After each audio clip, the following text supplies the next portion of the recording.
என் அன்புக்குரிய மக்களே வணக்கம்.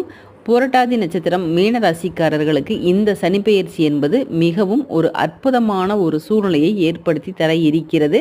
அந்த சூழ்நிலை என்பது உங்களுடைய குலதெய்வத்தை சார்ந்து அது இருக்கும். பெரும்பாலும் இந்த புரட்டாதி நட்சத்திரக்காரங்களுடைய இல்லங்கள்லேயோ அல்லது இவர்களோட இரத்த உறவுகளில் நிச்சயமாக கேன்சர் இறந்தவங்க கண்டிப்பாக இருப்பாங்க. இவங்களை தவிர ஆனால் இவங்களுடைய சகோதரன் கண்டிப்பாக இருக்க வாய்ப்பு இல்லை.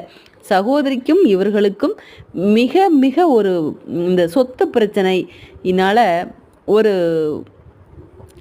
ஒரு பெரிய போராட்டமே நடக்கும். பங்காளி வகையில் வாக்குவாதங்கள், மனஸ்தாபங்கள், இந்த இட பிரச்சனைகளில் இருந்துட்டு இருக்கும். அதாவது இவங்க அப்பாவே பூர்வீகத்தை விட்டு வேறு இடத்துல நீர் சார்ந்த இடங்களில் இவங்க அப்பாவே வாழ்ந்திருக்கக்கூடும். இவங்க அப்பாவுடைய வகையை பற்றி நம்ம ஒவ்வொன்றா பார்க்கலாங்க. வீடியோவில் பாருங்கள், புரியும்.